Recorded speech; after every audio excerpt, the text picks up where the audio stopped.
সুন্দর ভাই ফোন দিছিলেন, তো কইলেন যে নির্বাচন কমিশন নির্বাচন ব্যবস্থা সংস্কার নিয়ে আপনার কোনো সাজেশন আছে কিনা। আমি কইলাম বদিল ভাই সব সমস্যার সৃজনশীল সমাধান আছে, তবে আপনি ইমপ্লিমেন্ট করতে পারবেন কিনা জানি না, তবে শুধু আপনার সাথে কেন শেয়ার করব, সবার সাথে শেয়ার করি। তো আসেন আগে সমস্যাগুলো দেখি, আর দেখি আমার out of the box idea দিয়ে একসাথে কতগুলো প্রবলেম সলভ করা যায়। আমি প্রথমে বলে রাখি যে তত্ত্বাবধায়ক সরকার কনসেপ্ট এটা লং টার্মে ফাংশন করবে না, এটা করেনি, ইতিহাস সাক্ষী। মাত্র 3 টার্ম কাজ করেছে, এটা তারপরে ভেঙে গেল 2006 সালে। হাঙ্গারের পলিটিক্যাল পার্টিগুলা কোনো কমিটমেন্ট রাখে না, চেয়ারে বসলে একবারে ওইটারে জমিদারি বলে মনে করে। তো কোন কোন সমস্যার সমাধান আমার এই out of the box idea দিয়া সম্ভব, আসেন সেটা দেখি। 1 নম্বর হইতেছে রাজনৈতিক দলগুলো দ্রুত নির্বাচন চায়, এই সমস্যার সমাধান। 2 নম্বর রাজনৈতিক দলগুলো বলে প্রফেসর ইউনূসের সরকারের ম্যান্ডেট নাই, এটারও সমাধান দেওয়া সম্ভব।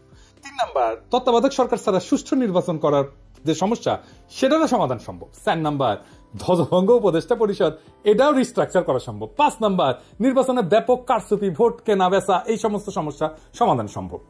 এইগুলো একসাথে সমাধান হয়ে যাবে। আইডিয়াটা শুনে আউলায় যায় না, আগেই বাতিল বা খারিজ করে দিয়ে না, এই সিস্টেমে ফজিলত আছে অনেক। কিভাবে হবে কাজটা আসেন দেখি। নির্বাচন এখনই শুরু হবে, মানে ধরেন 2-3 মাসের মধ্যে। সব আসনে না, মাত্র 10টা আসনে। যারা জিতে আসবে তাদের 2 জনকে উপদেষ্টা বানানো হবে, একজনকে স্পিকার বানানো হবে, তারাই সংসদ অধিবেশন করবে। তাদের কার্যকাল হবে 5 বছর। আবার 2 মাস পর আবার 10 জন নির্বাচিত হয়ে আসবে, তাদেরও কার্যকাল হবে 5 বছর। দরকারে নতুন স্পিকার নির্বাচিত হবে 20 জনের সংসদে, আর আরো 2 জন উপদেষ্টা যুক্ত হবে উপদেষ্টা পরিষদে। এইভাবে 2 মাস পর পর 10 জন করে এমপি ইলেকশন হবে। এমপিরা কিছু স্থানীয় কাজে যুক্ত হবেন, সচিবালয় সরকারি দপ্তরে ওভারসাইট করবেন, অধ্যাদেশগুলো যেগুলো করতেছে সেগুলো ভেটিং করবেন, তর্ক বিতর্ক করবেন, কোনো আইন প্রণয়ন করবেন না যতদিন না সংসদ পূর্ণাঙ্গ হয় বা কমপক্ষে 150টা আসন পূর্ণ হয়। এইভাবে প্রত্যেক 2 মাস পর পর উল্টা দিকে 5 বছর পর যাইয়া 2 মাস পর পর 10টা করে আসন খালি হবে, ফাঁকা হবে, সেই আসনে নির্বাচন হবে, তাই না? 5 বছর পরে এতে সুবিধা কি হবে? অল্প কয়েকটা আসনে নির্বাচন করার জন্য আপনি আইন শৃঙ্খলা রক্ষাকারী বাহিনীকে আসনের কেন্দ্রগুলোতে ব্যাপকভাবে মোতায়েন করতে পারবেন। ভোট কেন্দ্র দখল করা অসম্ভব হয়ে যাবে। নির্বাচনী পর্যবেক্ষণ খুবই ভালোভাবে করতে পারবেন, অনেক পর্যবেক্ষক দিতে পারবেন। পুরো নির্বাচন কমিশন মাত্র 10টা আসনের জন্য পূর্ণভাবে নিবেদিত থাকতে পারবে। কম লোক দিয়ে বেশি কাজ করা যাবে, মিডিয়া ওয়াচ থাকবে দারুণ ওই আসনগুলোতে। তাই টাকা পয়সা বিলানো বা নির্বাচনী আচরণ বিধি লঙ্ঘন করা প্রায় অসম্ভব হয়ে যাবে।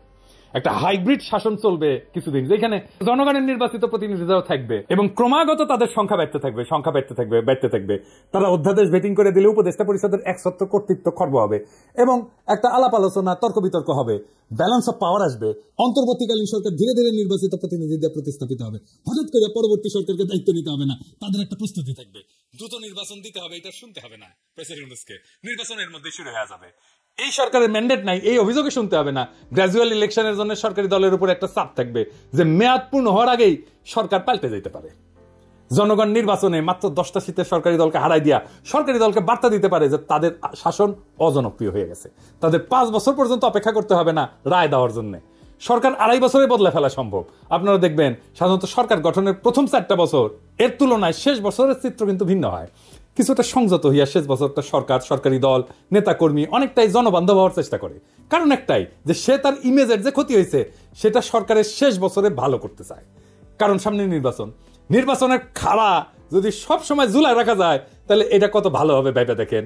সবসময় জনগণের ভোটের চাবুকের মুখে থাকবে সরকার। ভবিষ্যতে যখন এই নির্বাচন পদ্ধতি নিয়মিত অনুসরণ করা হবে তখন কিছুদিন পর পর এই সরকারের গৃহীত কর্মসূচি জনমত যাচাইয়ের সুযোগ থাকতেছে। প্রতিনিয়ত সরকারকে জনগণের কাছে যেতে হচ্ছে বলে সরকার জনকল্যাণমুখী হওয়ার ক্ষেত্রে সচেষ্ট থাকবে। এইবার 300 আসনের নির্বাচন সম্পন্ন হয়ে গেলে, সকল আসন পূর্ণ হলে সংসদ প্রধানমন্ত্রী নির্বাচিত করবে আর প্রফেসর ইউনূসকে প্রেসিডেন্ট নির্বাচিত করবে। পাওয়ার ট্রানজিশনটা গ্র্যাজুয়াল হবে, অ্যাব্রাপ্টলি বিদায় নিতে, হঠাৎ করে বিদায় নিতে হবে না। সব অন্তর্বর্তীকালীন সরকারের এক্সিট প্ল্যান নিয়ে দুর্ভাবনা থাকে, কিভাবে তারা শাসনটা শেষ করবে সেই দুর্ভাবনা এখন আর থাকলো না। এক্সিট এর মধ্যে দিয়ে পরিকল্পিত হয়ে থাকলো। একসাথে কতগুলো সমস্যার সমাধান হলো দেখেন। এখন এই 10টা আসন কিভাবে নির্বাচন করা হবে সেটা দৈব চয়নের মাধ্যমে হইতে পারে। এই ধরনের নির্বাচনী ব্যবস্থা কি কোথাও আছে? না, নাই। আপনি সারাক্ষণ শুনবেন out of the box idea, বের করো। যখন সত্যি out of the box idea নিয়ে আসবেন, সৃজনশীল সমাধান নিয়ে আসবেন, দেখবেন গা মুচড়ামুচড়ি করছে সবাই। সরকারকে ঘন ঘন জনগণের মুখোমুখি দাঁড় করাইতে পারলে অনেক সমস্যার সমাধান হয়ে যায়। আর নির্বাচনই কেবল সরকারকে জনগণের মুখোমুখি দাঁড় করাইতে পারে। আমাদের দেশে আমেরিকার প্রতিনিধি সভার মতো প্রতি বছর পুরো সংসদ নির্বাচন করা সম্ভব না, এবং তো বাস্তবসম্মত না। তবে প্রত্যেক বছরই সরকার এবং রাজনৈতিক দলকে জনগণের কাছে নিয়ে যাওয়ার পথ খুঁজে বের করতে হবে। এইটা একটা পথ হইতে পারে। ভোটারের মুখোমুখি করতে হবে সরকারকে, এবং তার সম্ভব হইলে সঠিক পথে এগাচ্ছে কিনা বার্তা পেয়ে যাবে সরকার।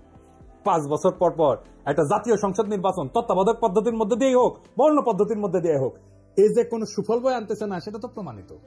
খুঁজতে হবে নতুন বিকল্প নির্বাচন পদ্ধতি, নতুন সরকার পদ্ধতি, যা প্রতিনিয়ত সরকারকে জনগণের মুখোমুখি দাঁড় করাবে। আপনাদের কি মনে হয় এই মডেল অনেক সমস্যার সমাধান করে দেবে না? আর আমার ক্ষুদ্র ভ্রাতার ভগিনীর কবে দাদার মাথা কত পেঁচ রে বাবা, ওটি আমার মাথার যদি একটা পেরেক ঢুকে দেয় না কেউ, ওটা বের করলে সেটা স্কুপ হয়ে বের হবি। সেই জন্যই আমার প্ল্যানিং নেয় না কেউ। ভাবে কি না এর মধ্যে করে রাখিস এই প্ল্যানিং এ, শেষে ম্যাঙ্গো আর স্যাক 2 জয় বাংলা হয়ে যায় কিনা। তাই আমার কাজ প্ল্যান দেওয়া, দিলাম, ভেবে দেখেন, ক্ষতি তো নাই। জুলাই আগস্ট বিপ্লব নতুন নতুন সম্ভাবনার দুয়ার খুলিছে, সেই দুয়ার দিয়ে আলো আসবে, সেই আলোতে শত ফুল ফুটবে, শত মত বিকশিত হবে।